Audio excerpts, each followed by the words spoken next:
What's up, ADPI? Let me see if this is working. Make sure this is streaming where it needs to be. Dun dun dun. There it goes. It looks like it's working. Let me just make sure the group is good. All right, it looks like it's good. Looks a little dark. Let's fix that. Let's do that. Here we go. Cool. What's up, ADPI? Can somebody write a comment and let me know if you guys hear me all right? I can tell my mic's moving on the decibels, so I think you guys should be hearing me. But yeah, so essentially the reason why I'm making this video is because obviously the doors for, screen's down there. Obviously the doors for the Multifamily Academy are open again, the Military Multifamily Academy. And let me just make sure this is all running smoothly the way it needs to be. Okay. And I wanted to highlight some differences between single family and multifamily investing. And I also wanted to give everybody what I think is the number one most crucial element to why, why multifamily is so attractive to some people, or why it's such a lucrative thing. I'll start off by saying that there isn't, I feel like single family sometimes often is misperceived as the necessary stepping stone to get into multifamily. I also think that sometimes single family investing is considered like the junior varsity version of real estate investing or something like that. And I think both of those are untrue. So first of all, I think there's literally just a track, right? You choose whether you are into single family or whether you are into multifamily, whether you're into both. But the thing is it's not like, oh, I need to start here and then I get here, or this is better or that is better. It's literally what makes sense for you and in your time of life and in your financial strategy. And even each one of those has many, many different flavors to it, right? It's not so cut and dry. And as Tim likes to say, hey, get an inch deep into all the different strategies, all the different types of investing, and then go to mile deep and become a professional at that. I did dabble quite a bit, single family, via either buying some primary residence with my VA loan or a conventional loan, or buying a single family turnkey, or now actually me and my mom and my dad are going to be buying a personal care home, multifamily investing, mobile home parks, all that kind of stuff. And right now I'm zeroing in personally, my strategy is multifamily. But I wanted to get that out. I wanted to explain that I think there are some phenomenally successful single family investors, and there's some phenomenally successful multifamily investors that are in the military or veterans or family members, right? And so I just think it's a personal decision. I don't think and I think it takes some introspective, financial analysis of what you actually want to do, where you are with everything else you're doing. For example, I think a phenomenal way of getting very passive with either of the two is, so for single family, I think it's doing turnkeys. Unless you're going to partner with somebody, it's kind of in a limited way. I think just getting turnkeys, they're phenomenal. You don't have to bother with years of experience of how to hammer in all those nails and getting a property up to where it needs to be to handle, tenants over the years. So in my opinion, that's probably the best and simplest way for a military member or their family to get into single family stuff passively, or just dip their feet in the water, because it can be incredibly, if that is your strategy and everything you do is focused on saving up to get the next one, then you snowball that cash flow to be incredibly successful with that. And then on the multifamily side, if you want to be very passive there, or as passive as you can be, it's really limited partnerships. That's where you basically have money and you invest it into a large multifamily investment. And even that isn't 100%, passive, because you still have to do some due diligence. If you are smart, you're going to be doing some due diligence on the property and on the general partner team that's going to be taking care of this investment vehicle that you're putting your money in. Now, so now that I got all that out, let me get into the brass tacks of what I want this video to be about and what I kind of wanted to explain. I'll never forget this. I was listening to a Rod Cleef episode in, I don't remember how, this was a long time ago. I still lived in San Diego, and this was before me and my parents got our first 56 unit. The light bulb lit up when I understood how cap rates worked. Now, cap rates is not something that's, only multifamily or only real estate related. Cap rates is a business term, and it stands for capitalization rate, and it's a metric for how to analyze the value of an asset. And I don't have a business degree, so if I'm misspeaking on some of this terminology, forgive me.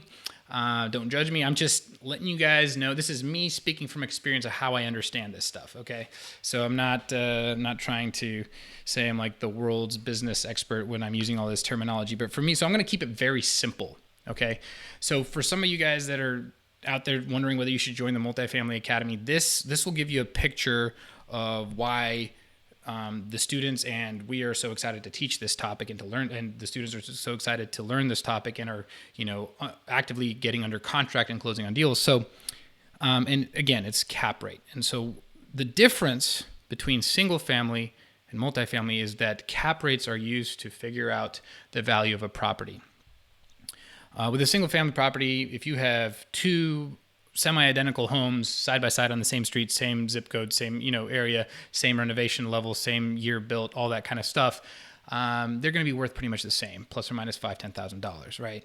Whereas with multifamily, they can be side by side. You can have a 30 unit and a 30 unit, and one could be worth $1 million, one could be worth $100,000, and it's all because they are a business. So how well it operates, what the bottom line is, determines the price, and there's just a factor that's applied to that bottom line, and it spits out a number, which is the purchase price.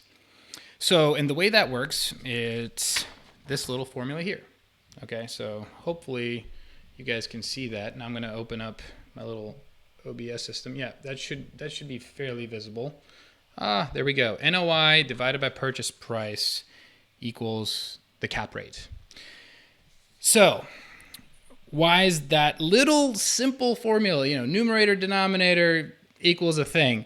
Why is that so powerful? It's because it shows you what you can manipulate to increase the value, okay? So NOI it's the same thing in single family and multifamily. What it is the net operating income, right? And specifically in commercial or 5 or more units, real estate, NOI means you take the gross revenue, you subtract all the expenses you can think of except for the debt service. So you don't count, whatever you have to pay for the loan. So you subtract all the things except for the loan, and then you have your net operating income. So that's almost cash flow, but not quite, because you still have to take away, obviously, the debt. Now, so NOI is divided by the total purchase price, right, of the property, and that equals the cap rate, or vice versa, because any of those three numbers can change. So in this case, we're going to use an example. All right, I'm going to say that there is a property that, let's say I purchased it, and let's say it's, 60 units, and the NOI, so the net operating income, is $100,000. Okay, so every year it makes $100,000, not including what I have to pay back to the bank. And let's say that in that particular area, that particular renovation style, it's considered a 10 cap. So when people say that, when they say it's priced at a 10 cap, that means that that's kind of the market specific value there. And there's many different things, like is it A class, B class, C class, what level of renovation, how new is it, all that kind of stuff. But essentially you arrive at a cap rate, and the area will have an average cap rate per class of property. And let's say that in this area, it's some tertiary market, it's a 10 cap and it's a C class property, which means the cap rate is 10%. So that means, again, that the NOI divided by the purchase price equals 10%. So let's think about this. If the NOI is $100,000, what would the purchase price have to be for the cap rate to be 10%? It'd have to be $1 million, right? So there you go. I'm going to show it to you guys right there. So see, there we go. 100,000 divided by a million equals 10%. Pretty easy. So really, that's all there is to it. That's how we figured out, okay, that is the price, right? That is what that property is valued at. Now let me show you how you can make it worth a lot more really quickly, okay? Potentially not even doing any renovations. That's the crazy part. So since it's all based off of the NOI, and since, you know, and the cap rate, you realize that all you need to do is you need to increase that number. You need to either increase the net operating income or you need to decrease the cap rate to make that purchase price grow, the denominator grow. So let's say I bought that property and I bought it at a 10% cap rate, but I knew that actually all the other properties in the area that were similar were priced at an 8% capitalization rate.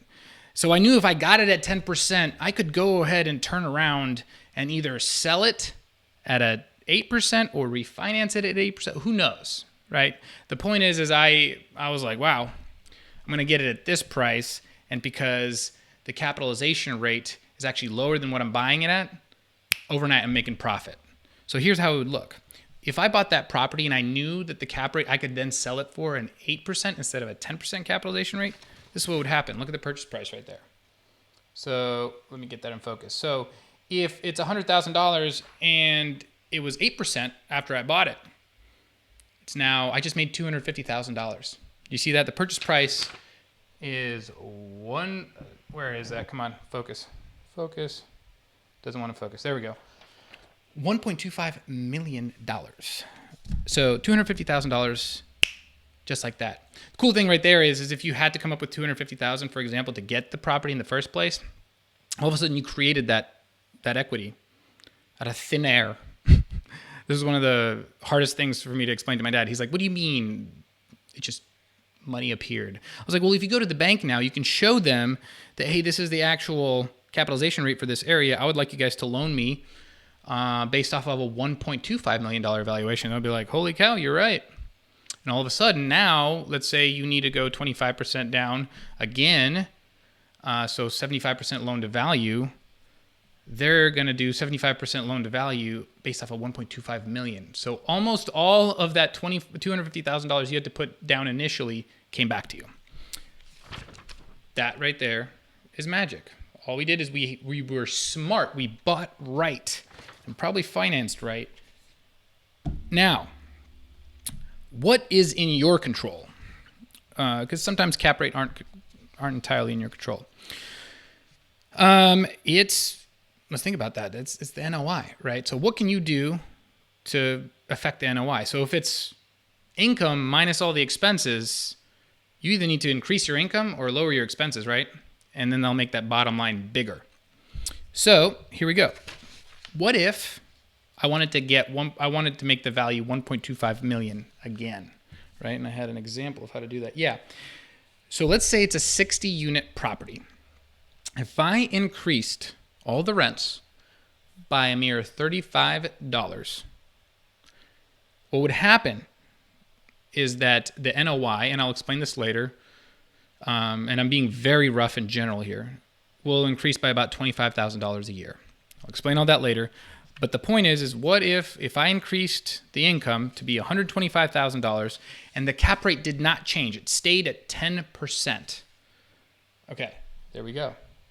So because the 10% is the same, I need to make the purchase price match the new NOI. Pretty amazing. So now, just by realizing, like, what if I bought it and I knew, wow, the rents are at least $50 low, and you increase the rents by $35 just to make sure you can still keep it at the occupancy rate you want, right? You don't want to like have a bunch of people leaving because they're saying it's too expensive. So you're being conservative. You up the thing by $35 over a year. Slowly renew all the leases. Some people leave, some people join, whatever. And now you just created $250,000 of equity in that property without the cap rate ever changing. Now you're probably thinking, you're like, okay, that's pretty dope. But what if I do both? And that's I'm glad you're thinking about that. So ADPI, what if we did both? What if you either decrease the expenses or increase the income, and you realized that the cap rate is now lower? Let me just show you. So if you increased, sorry, it's not focusing. If you increased it by $25,000 and the cap rate went from 10 to 8, that's a 1.562 million. Actually, there's like $500 missing there. Pretty incredible. Pretty incredible. You made over $500,000, by doing those two things. By realizing that you bought right, and either by sheer luck or by design, you purchased a property that the cap rate ended up going down. Now, these are extreme numbers, but I'm just trying to illustrate a point here. And so you increased the revenue, or you increased the NOI, you lowered the cap rate, boom. You can see how that gets exponential really, really quickly. The crazy bonkers at that point. But I think you guys get the picture. So what I was talking about earlier, and this is a cool thing I like to do, is whenever there's talk about increasing a certain thing or decreasing a certain thing on our expenses or income or whatever on a property, I immediately start thinking, okay, well, how much does that increase my value, the expense per unit? Then you multiply it by the units, and then you multiply it by 12, right there. So 12, come on. Oh my gosh, I think it's probably showing it to you guys in reverse. I just realized that. I wonder how it's looking to you guys. Anyways, hopefully that looks fine.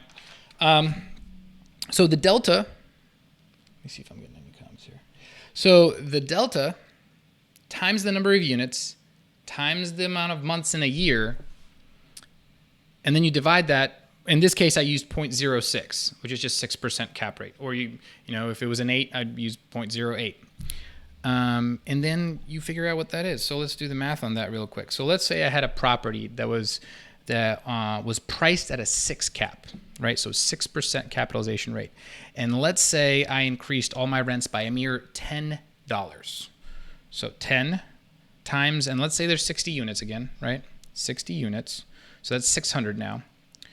Now times 12 over the whole year, right? So that's $7,200 in a year is how much I've increased my NOI annually. Divided by 0.06, that's $120,000.